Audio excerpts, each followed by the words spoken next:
রুমু দ্রুত উজ্জ্বলের হাত টেনে নিয়ে গেল। সবার সামনে একটা বাজে পরিস্থিতি তৈরি হওয়ার আগে এখন থেকে চলে যাওয়াই উত্তম। সারাটা দিন তারা অনেক আনন্দে কাটালো। আরশাদ এই শহরে নতুন, তাই উজ্জ্বল তাকে সবটা দেখাচ্ছে, বোঝাচ্ছে। নতুন অতিথি নিয়ে তাদের সময়টা কাটছে ভীষণ ব্যস্তময়। বৃষ্টির সাথে সাথে ভাবটা কাটিয়ে 2 দিন রোদের দেখা মিললেও সন্ধ্যায় পুনরায় ঝড়ঝড়িয়ে বৃষ্টি নামলো। চারিদিকে তপ্ত পরিবেশ মুহূর্তে শিথিল হলো, গাছপালায় ফিরে এলো স্বস্তি। রাশেদের গত 2 দিন ময়নার কাছে যাওয়া হয়নি। বাড়িতে সবাই সন্দেহ করছে, পরপর প্রতিটা রাতই যদি সে নিখোঁজ থাকে সবাই নিশ্চয়ই তাকে প্রশ্নের বাণে ঘিরে ধরবে। এখন যে প্রশ্ন তুলে না তা কিন্তু নয়, কিন্তু গলার জোর দেখিয়েও তো পাশ কাটানো যায়। বৃষ্টির দাপটে ছাতা উড়ে যাওয়ার উপক্রম হয়েছে। বেশ কষ্টে ছাতাটা ধরে রাখলেও হঠাৎ এক দমকা বাতাসে ছাতা এক পাশ উল্টে ভেঙে যায়। কয়েক সেকেন্ডে তুমুল বৃষ্টিতে ভিজে যায় রাশেদ। তড়িঘড়ি ময়নার ঘরের সামনে এসে দরজায় টোকা দিল, ডাকলো ময়নাকে। অতি সত্বর দরজা খুলল ময়না। রাশেদকে দেখে তার দু চোখে তারারা খেলা করছে। তার চাহনিতে বোঝা যায় সে কতটা খুশি। কে রে আইলো ময়না? বৃদ্ধার আওয়াজে দাঁত মুখ খিচে ফেললো রাশেদ। ভেবেছিল আজ রাতটা সেদিনের মতো আনন্দে কাটবে, কিন্তু তার বোধহয় হবে না। পাশের রুম থেকে বৃদ্ধা এগিয়ে এলেন এবং পুনরায় বলেন, কে রে ময়না, কে আইলো? দাদি, তোমার নাচ জামাই। কথাটি বলেই লজ্জায় হাসলো ময়না। তার হাসিতে বাঁকা হাসলো রাশেদ। অতি দ্রুত ঘরে প্রবেশ করে সালাম জানালো বৃদ্ধাকে। দাদি ভালো আছেন? তোমার না কইছি আবার আইলে বিয়ার খবর নিয়ে আইবা। রেখে যাচ্ছেন কেন দাদি? আমি তো ময়নারই বিয়ে করব। কবে করবা? সেই কবে থেকে শুনলাম বিয়া করবা। তোমার বউরে তালাক দাও নাই? তালাক দিতে কি সময় লাগে? 3 তালাক দিলেই হইব। ধৈর্য ধরেন দাদি। শুনো, তোমার আর অল্প করে সময় দিলাম। এর মধ্যে ময়নারে বিয়া করবা, আর না করলে ময়নার লাগে অন্য ফুলা দেখবো। আজ সারাটা দিন রাশেদের মেজাজ এমনিতেই খারাপ ছিল, তারপর বৃদ্ধার কথায় তার মেজাজটা পুনরায় তপ্ত হলো। নিজের নিয়ন্ত্রণ হারিয়ে বৃদ্ধার গলা চেপে ধরলো। ময়না ভীষণ ভয় পেল। শরীর কাঁপতে কাঁপতে রাশেদকে সরাতে উদ্যত হলো। রাশেদের পেশিবহুল শক্তপোক্ত দেহের সাথে ময়না কি পারে? মোটেও না, বরং রাশেদের ঝটকায় ছিটকে পড়লো বিছানায়। দাদির জিহ্বা বেরিয়ে যাওয়ার উপক্রম হয়েছে। ময়না ভীষণ ভয় পেল। রাশেদের পা জড়িয়ে বলে, কসম লাগে দাদিরে সাইরা দেন। এই বুড়ি মরলেই আমার শান্তি। রাশেদ, আল্লাহর দোহাই দাদিরে সাইরা দেন। রাশেদ বৃদ্ধার গলা ছাড়লো। রাগে থরথরে কাঁপছে তার শরীর। বৃদ্ধা মুখ ফুটে কিছু বলার আগেই রাশেদ বলে, তো তোমার এখন চুপচাপ পাশের রুমে যাবেন। কোনো কথা যেন না শুনি। আজ ময়ান আমার কাছেই থাকবে। বৃদ্ধা চুপচাপ কাঁপতে কাঁপতে চলে গেল পাশের রুমে। অপরদিকে রাশেদ বাঁকা হেসে জড়িয়ে ধরলো ময়নাকে। এই লালসার ছোঁয়ায় ময়না কি বাধা দিল? একদমই না, বরং তীব্র আকাঙ্ক্ষা বাসনায় আঁকড়ে ধরলো রাশেদের বাহু। অনেকদিন পর বৃষ্টি পেয়ে ছাদে নিজের খুশি মতো ভিজেছে উর্মি। সেই সাথে রুমু তো আছেই। উজ্জ্বল বাড়িতে নেই বিধায় এই কাজ করার সাহস পেল সে। সবাইকে ভিজতে দেখে খুশবুর মনেও ইচ্ছেরা ডানা ঝাপটে ফেললো, সেও ভিজবে।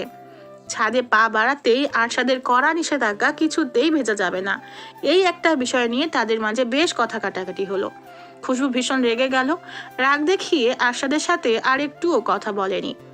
ঝমঝম বৃষ্টি পড়ছে, সেই সাথে বাতাসটা পাল্লা দিয়ে ঝরছে। জানালার পাশে দাঁড়িয়ে বৃষ্টি উপভোগ করছে খুশবু। আরশাদ পিছন থেকে এসেই জড়িয়ে ধরলো তাকে। ছাড়েন তো। এখনো রেগে আছো? আমি কারোর উপর রেগে থাকি না। আরশাদ শ্লেষ হাসলো। খুশবুর অনিচ্ছা সত্ত্বেও তাকে জড়িয়ে ধরলো।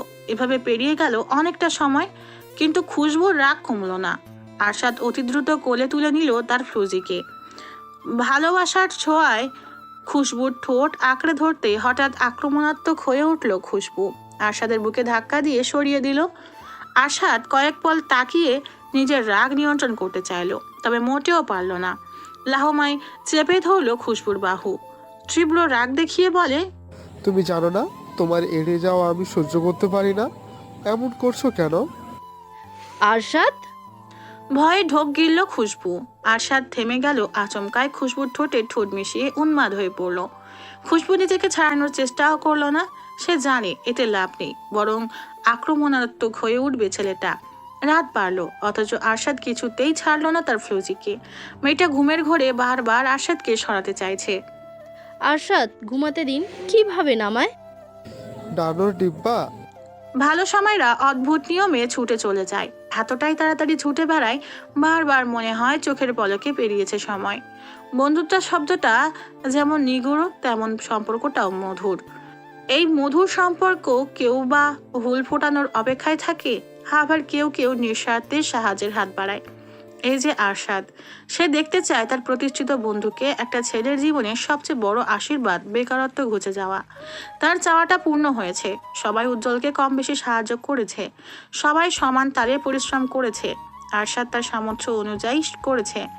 এদিক থেকে উজ্জ্বল নিজেকে বড় ভাগ্যবান ভাবে। এমন বন্ধু কয়জনই পায়? শিয়াম, দীপু তারা তাদের সাধ্য অনুযায়ী সব করেছে, মনোবল দিয়েছে, প্রতিটা কাজে নানানভাবে সাহায্য করেছে। বন্ধুরা যদি পাশে না থাকতো উজ্জ্বলের এই জার্নিটা বড্ড কঠিন হতো। আরশাদের উজ্জ্বলের বাড়িতে থাকা হলো 5 দিন। এই 5টা দিন চোখের পলকে কেটে গেল। ভালো সময়টা অতি দ্রুত চলে যায় কেন? উজ্জ্বলের পরিবার অতিথি আপ্যায়নে কোনো ত্রুটি রাখেনি। এতটা আন্তরিক এই পরিবারের সদস্যগুলো। খুশবু নার্গিসকে আলতো হাতে জড়িয়ে ধরলো। এই মানুষটা এতটা ভালোবাসা দিয়েছে তা কখনো ভোলা যাবে না। আন্টি, আপনি ভীষণ ভালো, একদম আমার মায়ের মতো। আবার আসবে, কিন্তু আমরা তোমাদের অপেক্ষা করব। জি, আসবো। রুমু মনটা খারাপ করে দাঁড়িয়ে, যেন এক্ষুনি অভিযোগ ছুড়বে খুশবুর উপর। কেন তারা চলে যাচ্ছে? আর একটু থেকে গেলে হতো না? রুমু, তুমি মন খারাপ করছো কেন?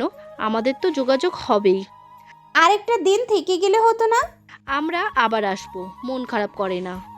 আমি চেষ্টা করে যাব। All the best. আসছি, ভালো থাকিস। আরশাদ গাড়ি চড়ে বসলো। যতটা আনন্দ নিয়ে এসেছে ততটাই বিস্বাদ ঢেলে চলে যাচ্ছে। গাড়ি চলতে শুরু করেছে। তার গতিতে যতক্ষণ পর্যন্ত গাড়িটা দেখা যায় ঠিক ততক্ষণ পর্যন্ত তাকিয়ে রইল সকলে। এই দুটো মানুষ মায়ার সুতো বেঁধে দিয়ে গেল মাত্র অল্প দিনে। ইদানিং শরীরটা বড্ড খারাপ যাচ্ছে। তার উপর পরিবারের ভাঙনের ভয় পাশা বেঁধে সৈয়দ ইসলামের মনে। একমাত্র ছেলে বিগড়ে গেছে, বাবাকে শ্রদ্ধা তো দূরের কথা, মান্যই করে না। যে মায়ের কথায় ভালো মন্দের বিচার করতো না, আজকাল সেই মাকেই মান্য করছে না।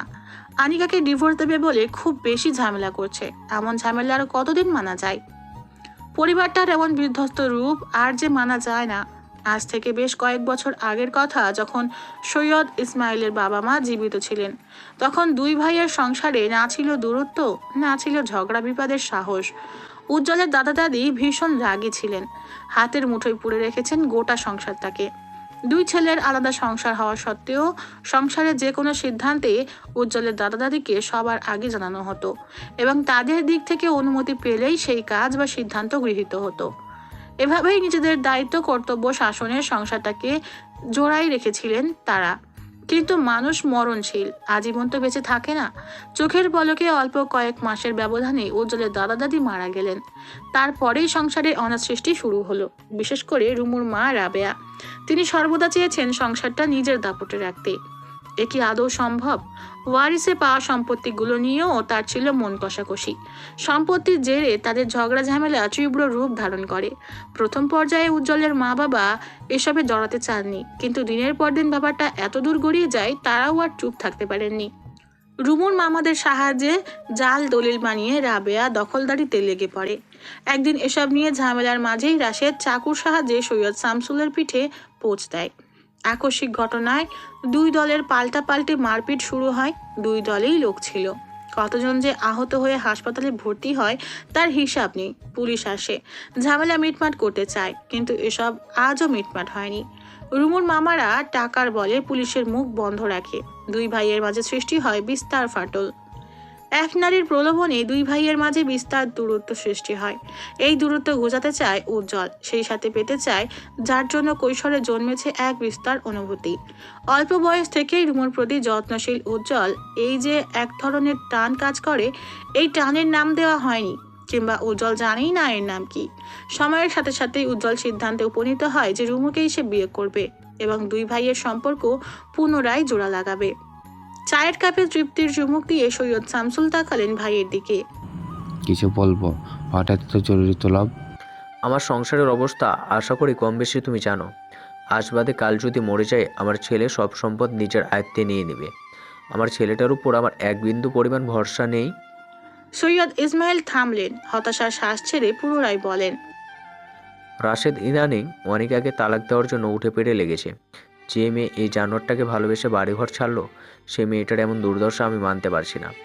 আমি একটা সিদ্ধান্ত নিয়েছি, জীবিত অবস্থায় আমার সব সম্পত্তি ভাগ বাটোয়ারা করব। উত্তম সিদ্ধান্ত। তা হঠাৎ আমাকে ডাকলে কেন? ভাইজান রেগে থাকবেন না, অতীতে যা হয়েছে তা নিয়ে আমি লজ্জিত। হাজারবার বলছি, আবারও বলছি, তুমি ছাড়া আমাকে সাহায্য কে করবে ভাইজান? তোমার কি সাহায্য চাই? আমার সম্পত্তির এক ভাগ আমি এতিমখানায় দান করব। উত্তম সিদ্ধান্ত। বাকি যা আছে তা রুমুর নামে, অনিকার নামে, স্ত্রীর নামে এবং রাশিদের নামে ভাগ করে দিব। আমার যে তোমরা সাহায্য চাই। ঠিক আছে, আমি তোমার সাহায্য করব, তবে আবার দেখো আমার ছেলের সংসারে এসব নিয়ে রাশেদ কোনো ঝামেলা না করে ওরা ভালো আছে, ভালো থাকতে দাও। আমি কি চাইবো না আমার মেয়ে ভালো থাকুক? সেদিনের কথা একটুকুতেই সমাপ্ত হয়। তারপর দুই ভাই মিলে সম্পত্তি ভাগে যাবতীয় কাজে লেগে পড়ে। সেদিনের পর কেটে গেল কয়েক মাস। আজ রৌদ্র ঝলমল একটি দিন। রান্নাঘরে যাবতীয় কাজ শেষে আনিকা রুমুর সাথে ভিডিও কলে কথা বলছিল। আজ তারা বিকালে ঘুরতে যাবে। আনিকা যে রুমুর সাথে বের হবে, এই ব্যাপারটা নিয়ে রাশেদের নিশ্চয়ই বিরোধিতা থাকবে, কিন্তু এসব নিয়ে এখন আর মাথা ব্যথা নেই আনিকার। জীবন চলছে উদ্দেশ্যহীন, যা হবার হবে, এই তো চলছে চলার মতো। হঠাৎ রাশেদ এবং তার মায়ের চিৎকার চেঁচামেচি বাড়লো। ইদানিং মা ছেলের ঝগড়া লেগেই থাকে। আনিকা প্রথম প্রথম পাত্তা না দিলেও পরবর্তীতে আর বসে থাকতে পারলো না, ছুটে গেল বসার ঘরে। আম্মা, আমি বিয়ে যখন করব বলেছি তখন করবই। ওই আনিকারে আমি তালাক দেব। খবরদার রাশেদ, তুই যদি আনিকাকে তালাক দিস তাহলে তোরে আমি তেজ্যপুত্র করব। আমার কোনো ছেলে নাই। আম্মা, বাড়াবাড়ি কইরো না। আনিকার চেয়েও মায়ান হাজার গুণে বেশি সুন্দরী। আনিকার মতো কেউ তোরে ভালোবাসবে না, এই সংসারকে আগলাই রাখবে না। রাশেদ, আবার আব্বা, মাথা ঠান্ডা করো। তুই ভালো হয়ে যা, এমন করিস না বাপ। তুই আমার একমাত্র ছেলে। আজকাল আমার আফসোস জাগে উজ্জ্বলের মতো তুই কেন হইলি না? উজ্জ্বল? ও এখন উজ্জ্বল তোমার চোখে ভালো? ভালো মন্দ না, তাকে দেখ কিভাবে সব। চুপ করো। আব্বারে বলবা সম্পত্তি ভাগ করতে, আমার সম্পত্তি আমারে দিতে বলবা। আমি আমার বউ নিয়ে আলাদা হব। তোর বউ মানে? ময়নাই হবে আমার বউ। জানোয়ার, তোর গলা কাইটটা ফেলবো আরেকবার যদি সম্পত্তির কথা মুখে আনিস। গলা কাটবা? আমার কথা মতো না চললে ভবিষ্যতে কপালে ভাতও জুটবে না। আব্বার সব সম্পত্তি আমার হবে, আমার। এই সম্পত্তির ভাগ আমি কাউকেই দিব না। তোর যতটা অধিকার রুমুরও ততটাই অধিকার। রুমু সম্পত্তির কানা করেও পাবে না, সব হবে রাশেদের। এই সৈয়দ বংশের সর্বোচ্চ ক্ষমতাবান শক্তি হব আমি। রাশেদ দাঁতে দাঁত চেপে বেরিয়ে গেল। রাগে থরথরে কাঁপছে তার শরীর। আনিকা দরজার চৌকাঠে দাঁড়িয়ে দেখছে সব। এই ছেলেটাকে সে ভালোবেসেছিল। রাশেদ তো এমন ছিল না। আনিকার এক ফোঁটা অশ্রু গড়িয়ে পড়ার আগে টলটলের চোখ দেখলে যে ছেলে সব উত্তাল করে ছাড়তো, সেই ছেলে এখন আনিকাকে প্রতিনিয়ত নিয়ম করে কাঁদায়। ভালোবাসার রং পাল্টায় কেন? কেন তার স্থিতি নেই? মাত্রই ঘরে প্রবেশ করলেন সৈয়দ ইসমাইল। এই ঘরে ঝগড়া তর্কাতর্কি এখন নিত্যদিনের কাজ, তাই এসবে তিনি গা লাগালেন না। চুপচাপ চলে গেলেন বিশ্রাম নিতে। বাইরের ঝুটঝামেলা শেষে নীরে ফেরা হয় একটু শান্তির উদ্দেশ্যে। সেই নীরেই যদি শান্তি না থাকে, তবে মানসিকভাবে সম্পূর্ণ বিধ্বস্ত হতে হয়। রাবেয়া কাঁদতে কাঁদতে সৈয়দ ইসমাইলের নিকট উপস্থিত হলেন। ছেলেটার কিছু একটা ব্যবস্থা করেন। এই ছেলে তো মানসিকভাবে ঠিক নাই, যন্ত্র হয়ে গেছে, যন্ত্র। ছেলের এই অবস্থার জন্য দায়ী কে? তোমার অতিরিক্ত লোভ, লালসা, হিংসা সবকিছুতেই ছেলেটাকে জড়িয়ে আজ এত দূর এনেছো। আমি আমার ভুল বুঝতে পারছি। আজ বলবো সম্পত্তি সব তার, সে নাকি সম্পত্তি তার নামে লিখে নেবে। ইসমাইল বিকলিত হাসলেন। সম্পত্তি আরও আগে আমি ভাগাভাগি করে ফেলেছি। যার যা প্রাপ্য সে তাই পাবে, তবে তোমার অমানুষ ছেলে কিছুই পাবে না। যতদিন না সে নিজের ভুল অনুতপ্ত হচ্ছে ততদিন সে কিছুই পাবে না। এসব তুমি করলে কখন? কয়েক মাস আগে। একদম যথাযথ কাজ করেছো। এবার দেখবো ময়নাকে কি করে বিয়ে করে। ইসমাইল তাচ্ছিল্য হাসলেন, কিছুটা টিপ্পনি কেটে বলেন, আশ্চর্য, ছেলের পক্ষ নেবে না? হঠাৎ বিপক্ষে গেলে কেন? ছেলের পক্ষ নিয়ে অনেক তো কাহিনী রটালে, শেষ পর্যায়ে আমার একমাত্র মেয়েটাকেও ছাড়লে না। রাবেয়া প্রত্যুত্তর করার আগে হিংস্র রূপ ধারণ করে রুমে প্রবেশ করে রাশেদ। তার রক্তিম ভয়াবহ চাহনিতে কলিজা কেঁপে উঠল রাবেয়ার। বাইরে থেকে আমি সব শুনেছি, সব। রাশেদের শান্ত স্বর রাবেয়ার ভয় বাড়ালো, তবুও তিনি প্রতিবাদ জানিয়ে বলেন, তোর আব্বা বেশ করেছে, তোর মতো ছেলেকে টুকরো টুকরো করে নদীতে ভাসিয়ে দেওয়া দরকার। এসব কথা বলে লাভ নেই। আজকে এই মুহূর্তে আমি ময়নাকে বিয়ে করব। তুই কর, সাহস থাকলে আমার লাশের উপর দিয়ে ময়নাকে নিয়ে আসবি। মা ছেলের ঝগড়া পুনরায় বাড়ল। ইসমাইল কিছুই বললেন না, তিনি চুপচাপ তাকিয়ে রইলেন। এসব যেন হওয়ারই ছিল। আনিকা চোখ মুখ শক্ত হয়ে আসে। জীবনের সমীকরণে আজ সে ব্যর্থ, আজ যা হবার হবে। ঝগড়ার মাঝে উপস্থিত হয় সে এবং দৃঢ় স্বরে বলে, রাশেদ, আমি আপনারে ছাড়বো না, তালাক দিলেও যাব না। খাঙ্গি, কি বললি? ছাড়বি না মানে? তোরে এক্ষুনি তালাক দেবো। রাশেদ মুখ দিয়ে তালাক উচ্চারণ করার আগে রাবেয়া কষিয়ে চড় মারল। এই প্রথম রাবেয়া ছেলের গায়ে হাত তুলেছেন। ইসমাইল এবং আনিকা দুজনেই অবাক হয়। রাশেদ হিংস্র থেকে হিংস্রতর হয়ে উঠে আনিকার চুলের গোছা টেনে তাতে দাঁত চেপে বলে, মা, তোর কেউ নাই। তোরে আজ খুন কইরা লাশ মাটিতে পুতামু। তোর লাশ কেউ খুঁজতেও আসবো না। রাশেদ রান্নাঘরের দিকে যায় এবং দা হাতে নিয়ে ফিরে আসে। এবার প্রচন্ড ভয় পান ইসমাইল। এই ছেলের হুঁশ জ্ঞান নেই, কি থেকে কি করবে কে জানে। রাবেয়া রাশেদের হাতে ধরে দা ছিনিয়ে নিতে চায়, কিন্তু রাশেদের শক্তির সাথে তিনি কিছুতেই পেরে উঠলেন না। রাশেদ, দা স্যার, আনিকারে মারার আগে আমারে মার। তোমারে মারুম, মনিকারেও মারুম। এই বাড়ির এই সম্পদ সব আমার, সব আমার আর ময়নার। তার আগে এই খাঙ্কিরে মারুম। রাশেদ আনিকার দিকে কোপ দিতেই আনিকাকে সরিয়ে দিয়ে এগিয়ে যান রাবেয়া। তৎক্ষণাৎ কোপ লেগে যায় রাবেয়ার মাথায় এবং দাটা এতটাই শক্তপোক্তভাবে মাথায় গেঁথে যায়, দা তোলার আর সাহস করেনি রাশেদ। নিজ শরীরের ভারটা নিজেই নিতে হিমশিম পড়তে হচ্ছে। শরীরটা বড্ড ভারী লাগছে কেন? হঠাৎ সবকিছু ধোঁয়ায় হারিয়ে যাচ্ছে কেন? পাপ পুণ্যের হিসাব হঠাৎ মাথা চাড়া দিচ্ছে কেন? হঠাৎ বাঁচার তীব্র আকাঙ্ক্ষা জাগছে কেন? আকাঙ্ক্ষা জাগছে মায়ের ভালোবাসা পেতে, আনিকাকে জড়িয়ে ধরে শান্তির ঘুম দিতে। হঠাৎ এসব কি হচ্ছে? রাশেদ মুখ থুবড়ে পড়লো, যেন হাত পা গুটিয়ে বসে আছে মেঝেতে। দরজা বাইরে থেকে বন্ধ। রক্তাক্ত দাটা মেঝেতে পড়ে, সাদা মেঝেতে রক্তের ফোঁটায় কি বিভৎস লাগছে। রাশেদ নির্বাক নিরুত্তর। ভেতরের সত্তাটা বারবার ধমক দিচ্ছে, শাসি যাচ্ছে তার কৃতকর্মে।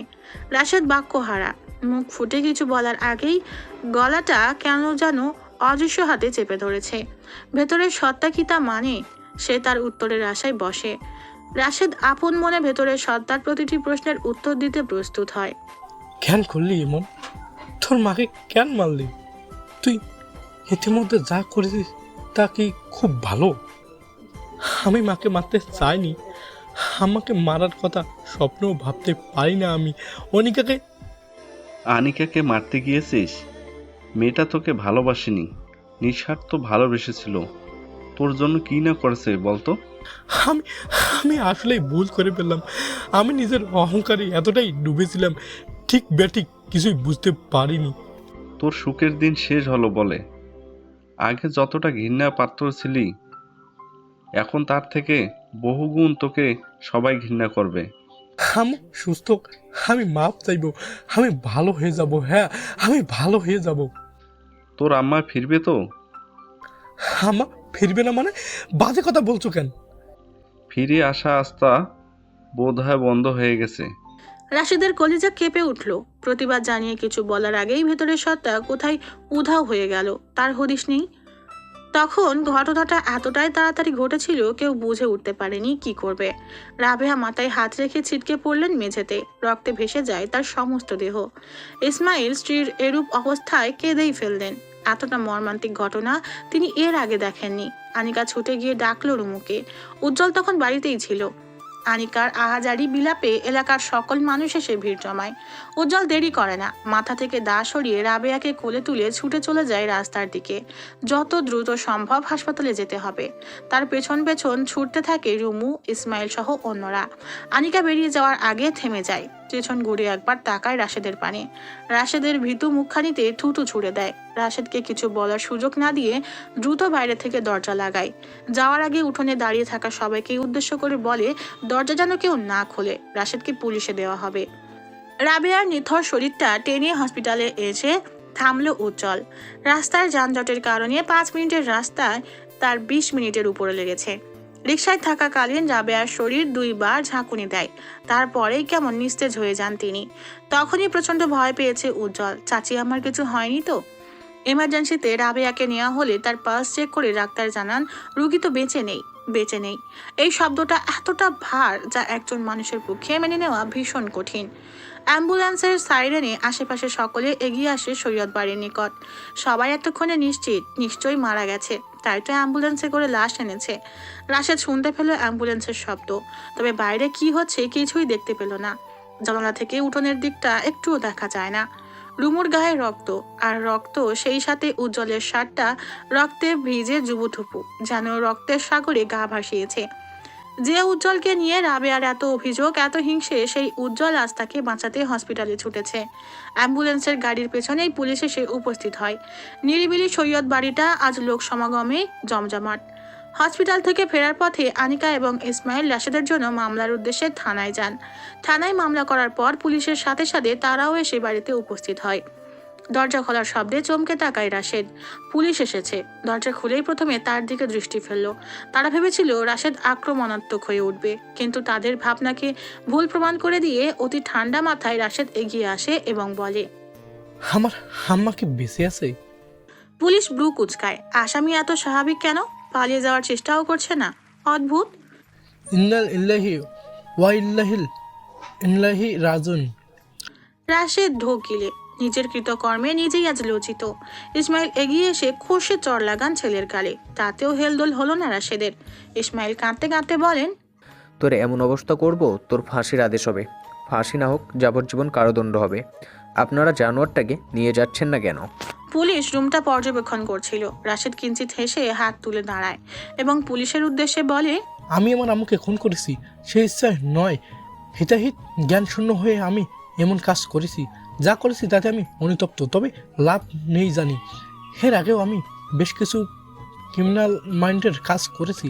আমার বোনকে বন্দি করে অত্যাচার করেছি, তার সংসার ভাঙতে চেয়েছি, নিজের স্ত্রীর উপর শারীরিক মানসিক নির্যাতন চালিয়েছি, স্ত্রীর ভালোবাসাকে মর্যাদা না দিয়ে পরকীয়ায় জড়িয়েছি। রাশেদ থামলো। পুলিশ অতি দ্রুত তার হাতে হ্যান্ডকাপ পরালো। তাকে যখন নিয়ে যাচ্ছিল তখনই অ্যাম্বুলেন্সের গাড়িটা ধরে বিলাপ দিয়ে কাঁদলো সে। রাশেদের স্বভাবের জন্য সবাই তাকে অপছন্দ করলেও রাবেয়া ভীষণ ভালোবাসতো তার একমাত্র ছেলেকে। এক কথায় মাথায় তুলে রাখতো। প্রতিটা কাজে, প্রতিটা ক্ষেত্রে রাশেদ রাশেদ বলে তার মুখে ফেনা ওঠার অবস্থা হতো। রাশেদের কখন কি চায়, কি খাবে, পড়বে, সব নিয়ে রাবেয়ার ছিল অত্যাধিক ব্যস্ততা। যার জন্য এত আয়োজন, এত সময় ব্যয়, সেই রাশেদের হাতেই খুন হলেন রাবেয়া। এ যেন স্বপ্নেও ভাবতে পারে না কেউ। পুলিশের তো এত সময় নেই। রাশেদকে যখনই টেনে নিয়ে যেতে চাইলো তখনই সে উঠোনের মাটি আঁকড়ে ধরলো। তার কান্নায় ভারী হলো সৈয়দ বাড়ি। একবার ওঠেন আম্মা, শুধু একবার ওঠেন, আমি ভালো হয়ে যাব, সবার কথা শুনবো। অনিকাকে নিয়ে সংসার করো, বিশ্বাস করেন অনিকাকে ছাড়বো না। ওঠেন না আম্মা, ও আম্মা ওঠেন না। রাশেদের এত কান্না, এত আহাজারি রুমুর কাছে নাটক মনে হলো। সে ক্রুদ্ধ চোখে তাকালো রাশেদের পানে। এত কাঁদছিস কেন? শান্তি লাগছে না তোর?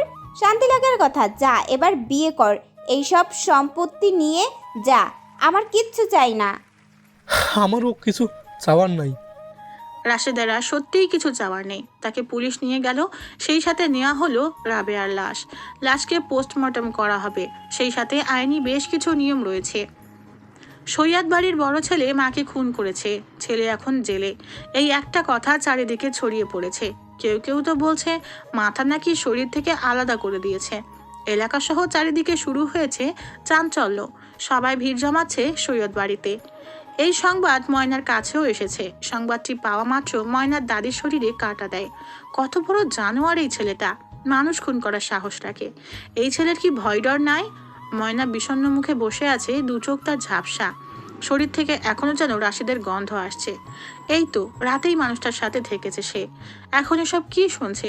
ময়নার বিষণ্ণ মুখখানি দেখে দাদি সান্ত্বনা দিয়ে বলেন, ময়নারে তোর আল্লাহ বাঁচাইছে, শুক্রিয়া কর। সৈয়দ বাড়ির বউ হওয়ার স্বপ্ন রয়ে গেল দাদি। আমি কি আর বড়লোক হব না? বড়লোক হওয়ার স্বপ্ন কি স্বপ্নই রইল? চুপ কর মাতারি। সবার আগে জীবনে যদি বাচ্চা না থাকস, বড়লোক হইয়া কি করবি? কসাইডারে বিয়া করতে কান্তাছোস? বাদ দাও দাদি, আমার কপালটাই খারাপ। মোটেও না, তোর বিয়া হইব, বড় করেই তোর বিয়া হইব। ময়না প্রত্যুত্তর করে না, চুপচাপ তাকিয়ে রয় আকাশ পানে। রাতে জেলখানার বাইরে দাঁড়িয়ে আছে ময়না। একবার রাশিদের সাথে দেখা করার ইচ্ছা জেগেছে তার, কিন্তু কি করে দেখা করবে? দেখা করার কি অনুমতি পাবে? যত দ্রুত সম্ভব তাকে কোর্টে তোলা হবে। রাশেদের জামিন কখনোই হবে না তা সে জানে, কেননা যে আপনজনরা রাশেদকে জেল থেকে মুক্তি করার কথা, যারা লড়াই করার কথা, তারাই আজ রাশেদের ফাঁসি চাইছে। হঠাৎ ময়নার চোখ পড়ল সিএনজি করে আনিকা এসেছে। তার সাথে এসেছে অচেনা একজন ছেলে এবং মেয়ে। ময়নার নিকট ছেলে এবং মেয়েটাকে অচেনা মনে হতেই পারে, কেননা সে আগে তো উর্মিয়ার তামিমকে দেখেনি, কিন্তু আনিকাকে দেখেছে বহুবার রাশেদের ফোনে, তাই তো চিনতে মোটেও সময় লাগলো না। আনিকাকে হঠাৎ দেখে উত্তেজিত হয়ে পড়ে সে। ভেবেছিল তাকে হয়তো আনিকা চিনে ফেলবে, তাই দ্রুত নিজেকে আড়াল করতে গিয়ে ছুটে পালিয়ে যায়। তখনই ইটের সাহায্যে হোঁচট খেয়ে আনিকার সামনেই পড়ল ময়না। আনিকা সঙ্গে সঙ্গে তুলে দাঁড় করায় মেয়েটার। বৃদ্ধা আঙুলের চামড়া ছিলে রক্ত ঝরছে। আনিকার মায়া লাগলো, দ্রুত হাতে থাকা টিস্যুটি চেপে ধরলো ময়নার পায়ে। এত ছোটাছুটি করেন কেন? ইস, কত রক্ত ঝরছে। টিস্যুটা ধরে রাখেন, সামনে ফার্মেসি আছে, ব্যান্ডেজ লাগিয়ে নিও। ময়না কোনো মতে ধন্যবাদ দিয়ে ছুটে পালালো। আনিকা কি তাকে চিনতে পারলো না? মেয়েটার চোখে মুখে এত মায়া, অথচ রাশেদ এই মেয়েকে ঠকালো। ময়না ভীষণ অবাক হলো, সেই সাথে অবজ্ঞায় হাসলো। আনিকা মনে মনে সিদ্ধান্ত নিয়েছে রাশেদের সাথে আজকে এই মুহূর্তে শেষ দেখা করবে। দুজন দাঁড়িয়ে মুখোমুখি, তবে সামনে দেয়াল হয়ে দাঁড়িয়েছে জেলের শিকগুলো। শুরুতে কথা তুলল রাশেদ। আমাকে মাফ করে দাও অনিকা, আমি যা করেছি তাতে অনুতপ্ত। আমার হাতে, আমি ভাবতে পারছি না। রাশেদ কেঁদে ফেলল পুনরায়, গলা ঝেড়ে বলে, বিশ্বাস করো, আরেকবার যদি সুযোগ পাই নিজেকে পাল্টে ফেলবো, সংসারে মন দেব, আমার সকল স্বপ্ন পূরণ করব, আব্বার মনের মতো ছেলেই হব, তোমার চোখে দেখা সেরা স্বামী হব। অনিকা তাচ্ছিল্য হাসলো। তার হাসিতে রাশেদ ঢোকিল, এমনটা নিশ্চয়ই হওয়ার কথা ছিল। আনিকার দাঁত মুখ শক্ত করে বলে, নারীলোভী মানুষ কখনো এক নারীতে তৃপ্তি পায় না। ভীষণ জ্বরে ভুগছে উজ্জ্বল। জ্বরের দাপটে শরীর কাঁপছে, নাক দিয়ে অঝরে পানি ঝরছে, জিহ্বা কেমন জঘন্য তিতকুটে হয়ে আছে। রুমু অবিশ্রান্ত জলপট্টি দিয়ে যাচ্ছে, জ্বর কমার নাম নেই। ডাক্তারের কাছে যাওয়ার কথা থাকলেও উজ্জ্বল তাড়ামি করে যায়নি। ছেলের চিন্তায় নার্গিসের মুখটা শুকিয়ে গেছে। কি খাবে না খাবে ভেবে অস্থির তিনি। জ্বর বাঁধিয়ে এবার শান্তি লেগেছে? বারবার বলেছি বৃষ্টিতে ভিজবেন না, কেন ভিজলেন? আমার মনের সুখ বেশি, তার বৃষ্টির সাথে ভাগাভাগি করতে গেছে। খবরদার তর্ক করবেন না। রেগে যাচ্ছিস কেন? রুমু প্রত্যুত্তর করে না। হঠাৎ উজ্জ্বলের ফোন বেজে উঠল। রেস্টুরেন্টের দায়িত্বে থাকা ছেলেটা ফোন দিয়েছে। ছেলেটার সাথে কথা শেষ করে ফোনটা ছুঁড়ে ফেলে বালিশের পাশে। একবার রেস্টুরেন্টে যাবি, সব চেক করে আসবি। হাত পা গুটিয়ে বসে থাকলে চলবে না, তোর মাথায় রাখতে হবে আমার অবর্তমানের শব্দ। আপনার অবর্তমানে মানে? এই কথা হঠাৎ আসছে কেন? কারণ তুই আমাকে চুমু দিচ্ছিস না, তোর চুমুর অভাবে আমি জ্বর বাঁধিয়ে বসে আছি, দেখছিস না? চুপ করুন, একটু ঘুমান। চুপ করবো না, তোকে দেখলে চুপ করে থাকা যায়?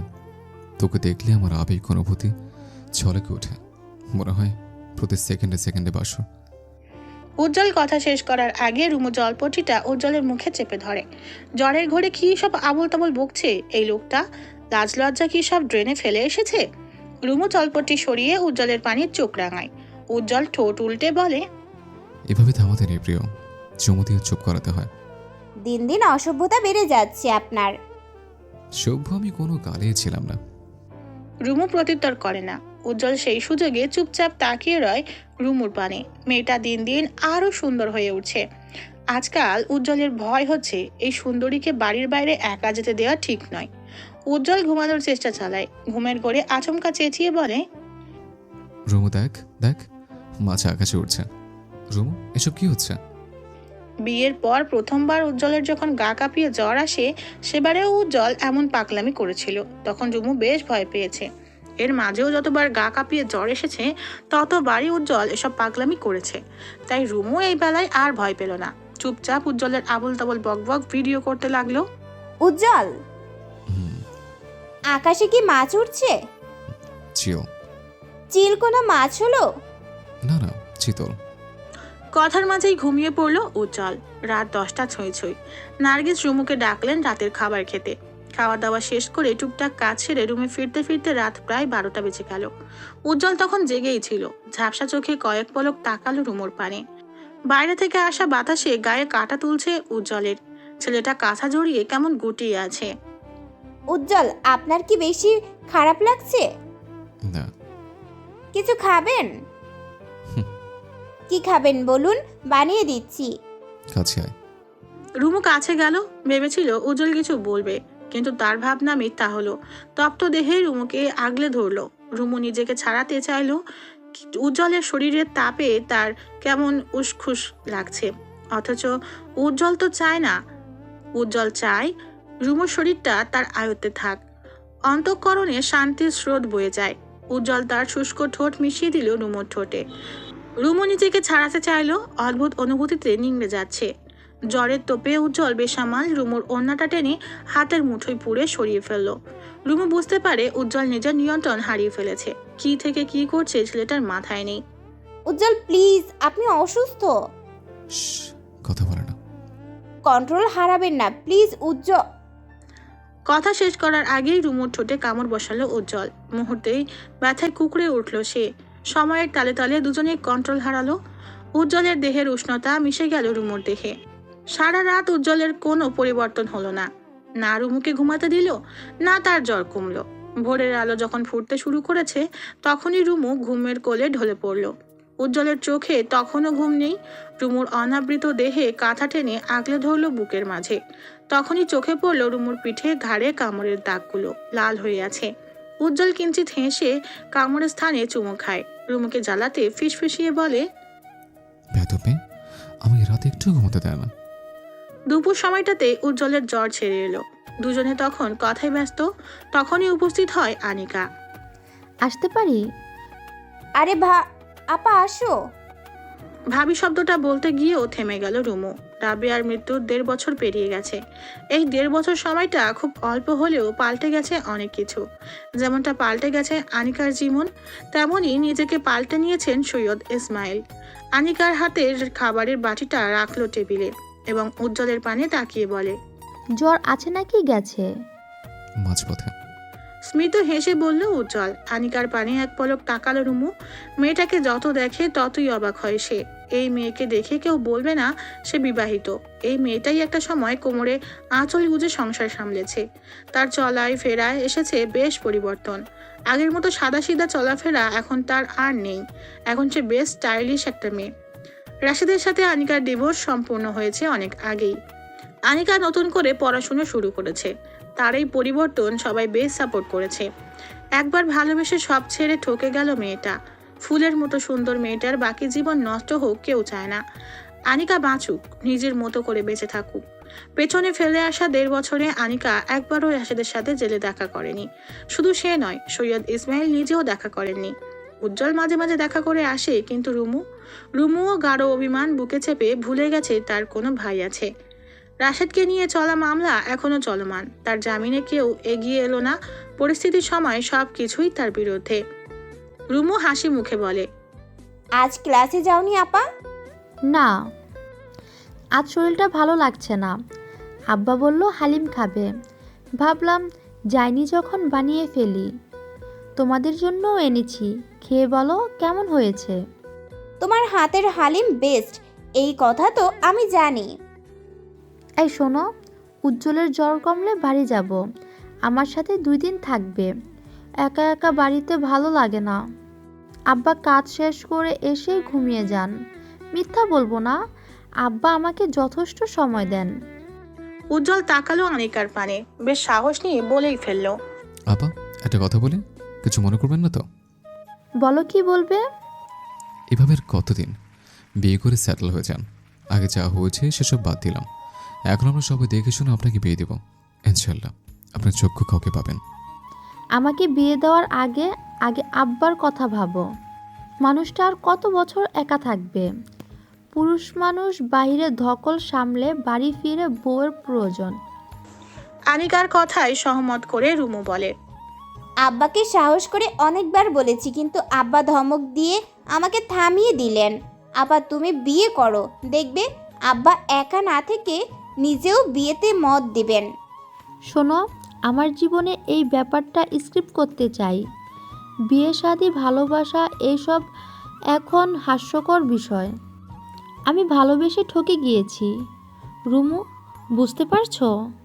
তবে আমার আফসোস নেই, আমি আমার সর্বোচ্চ দিয়ে ভালোবেসেছি, তার হজম হয়নি। আপা, আরেকটা বার নিজেকে সুযোগ দিন। শোনো, এক কথা বারবার বলাবে না। আমার অসহ্য লাগছে, বিরক্ত লাগছে, দম বন্ধ হয়ে আসছে। ভালোবাসার শব্দটা মানে বৃতৃষ্ণা জাগিয়ে দিচ্ছে। আমাকে দেখো উজ্জ্বল, আমাকে ভালোবেসে ঠিক কি কি করেছে। সবার ভাগ্য তোমার মতো নয় রুমু। আনিকা আর বসলো না, চলে গেল। এই শহরে থাকতে তার ইদানিং বড্ড কষ্ট হচ্ছে। শহর বললে অবশ্য ভুল হবে, এই পাড়ায় বা এলাকায় যে দেখছে সেই তার করুণ কাহিনীর কথা তুলে আফসোস করছে, বিয়ের কথা বলছে। আচ্ছা, মানুষ কি বুঝে না তার ক্ষতবিক্ষত মনের কথা? দুঃখ, কষ্ট, হাসি, কান্না সব মিলিয়ে মানুষের জীবন। এই সব মিলিয়ে বেঁচে থাকার সংগ্রাম চালিয়ে যেতে হয়। এর মাঝেই কেটে গেল কয়েকটা বছর। আচ্ছা, এই কয়েকটা বছরে উজ্জ্বল, রুমু, আনিকা কিংবা বাকিদের জীবনে কি কি পরিবর্তন এসেছে আপনাদের জানতে ইচ্ছে হয় না? কেমন আছে তারা? কেমন চলছে তাদের জীবন? হাতে ডাইপার নিয়ে বসে আছে উজ্জ্বল। ডাইপার কিভাবে পরাতে হয় তার জানা নেই। রুমু অনেকবার বলেছে শিখে নাও, কাজে আসবে, কিন্তু উজ্জ্বল, সে তো এসব ব্যাপারে যথেষ্ট খুঁতখুঁতে। ডাইপার হাতে নিয়ে অনেকবার পড়াতে চেষ্টা করেও উজ্জ্বল বুঝতে পারল না কোন পাশ, সামনে অথবা পেছনে। হঠাৎ উজ্জ্বলের ছেলে রুজান কেঁদে উঠল। নার্গিস নাতির কান্না শুনে ছুটে এলেন। আমার নানু ভাই কাছে গেল, এ কি তুই এখনো ডাইপার নিয়ে বসে আছিস? উজ্জ্বলের পিঠে দুম করে একটা কিল বসিয়ে দিল নার্গিস। ইদানিং রুজানের জন্য উজ্জ্বলকে সবার তোপের মুখে পড়তে হয়। বাচ্চা কাচ্চা নিয়ে উজ্জ্বলের তেমন কোনো অভিজ্ঞতা নেই, তাই হুটহাট কোনো ভুল করে ফেললে সবাই তাকে নিয়ে পড়ে। নার্গিস রুজানের ডাইপার পরিয়ে কোলে তুলে চলে গেলেন। রুমু মাত্রই গোসল সেরে রুমে ফিরল। উজ্জ্বলকে গোমরা মুখে বসে থাকতে দেখে বলে, আম্মা মেরেছে। রুমু খিলখিলিয়ে হেসে উঠল। এসব নতুন নয়, বর্তমানে ঘরের একমাত্র রাজত্বকারী রুজান, তাকে কেউ অনাদর করলেই হলো, বাকিটা ইতিহাস। মিথ্যা কথা, রুমু এই মিথ্যুকের কথা বিশ্বাস করিস না। ডাইপার আমি এসে পড়িয়ে গেছি। নার্গিসের হঠাৎ আগমনে রুমু, উজ্জ্বল দুজনেই ভরকে গেল। নার্গিস রুজানকে রুমুর কোলে দিয়ে উজ্জ্বলের কান টেনে ধরলেন। খবরদার, মিথ্যা কথা বললে তোর খবর আছে। আরে মা, লাগছে তো, ছাড়ো। নার্গিস কান ছেড়ে চলে গেলেন। যাওয়ার আগেও বকতে ভুললেন না। রুজানের 1 বছর বয়স, ছোট ছোট দাঁত উঠেছে। সেই দাঁত বের করে কেমন হাসছে তা দেখে উজ্জ্বল দ্রুত কোলে তুলে নেয়। ফোলা ফোলা গালটায় দিদারসে চুমু খায়। রুজান দেখতে তার দাদার মতো হয়েছে। গোলগাল সুন্দর ছেলেটাকে দেখে যে কেউ আদর করতে বাধ্য। রুজান যখন খিলখিলিয়ে হাসছিল, তখনই উজ্জ্বল রুজানের গালে গাল মিশিয়ে দিতে উজ্জ্বলের খোঁচা খোঁচা দাড়ি রুজানের গালে খোঁচা দিতে ছেলে মুহূর্তে কেঁদে ওঠে। রুমু মুহূর্তে রেগে গেল। কি হয়েছে? ডাইপার পরিয়েছিলেন? আপনাকে আমি বারণ করেছিলাম, আমার কথা শুনেন না কেন? ও ব্যথা পায়। আরে পায় না, আমি জোরে দিই। দিন, রুজানকে দিন। চল শুকে আয়, রুজানকে খাওয়াতে হবে।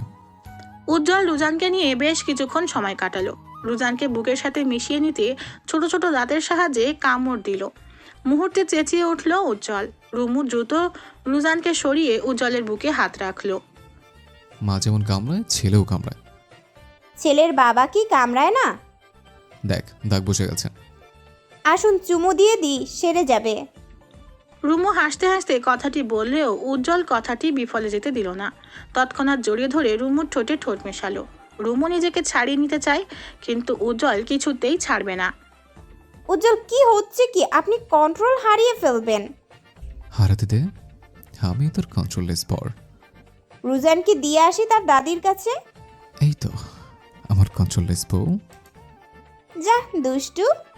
রুমু ঠোঁট বাঁকিয়ে চলে যায় রুজানকে রাখতে। পরিশেষ আনিকা নিজেকে ব্যস্ত করে ফেলল পড়াশোনায়। সৈয়দ ইসমাইল বাকি জীবনটা আনিকার ভবিষ্যতের দিকে তাকিয়ে পড়ে রইলেন। তিনি বিয়ের চিন্তা আপাতত করছেন না। এই সময়টাতে তার একমাত্র চিন্তা আনিকার সুখ, আনিকার চাওয়া পাওয়া, মেয়েটার একটা নির্ভেজাল জীবন হোক। সৈয়দ শামসুল, নার্গিস, উজ্জ্বল, রুমু তারা এখন রুজানকে নিয়েই ব্যস্ত। উজ্জ্বলের রেস্টুরেন্টের ব্যবসা বেশ ভালোই হচ্ছে। সবার সাথে দেনা পাওনার হিসাব অনেক আগেই চুকিয়ে ফেলেছে। উর্মি আর তামিমের সংসারে নতুন সদস্য এসেছে। তাদের একটা ফুটফুটে ছেলে হয়েছে। এক সময় দাপটে চলা রাশেদ এখন ঝিমিয়ে পড়েছে। তার ফাঁসির আদেশ এখনো না এলেও যাবজ্জীবন কারাদণ্ড হবে তা সে নিশ্চিত। এই পর্যন্ত কেউ তার জামিনের চেষ্টা করেনি, সবাই মুখ ফিরিয়ে নিয়েছে। আজকাল নিজেকে নর্দমার কীট মনে হয়। সবশেষে ময়নার কথা না বললেই নয়। একটা মেয়ের সংসার ভাঙার কারিগর সেই ময়নার বিয়ে হয়েছে কোনো এক ধনীর ঘরে। যদিও তার স্বামী একটু বয়স্ক, তাতে অবশ্য যায় আসে না ময়নার।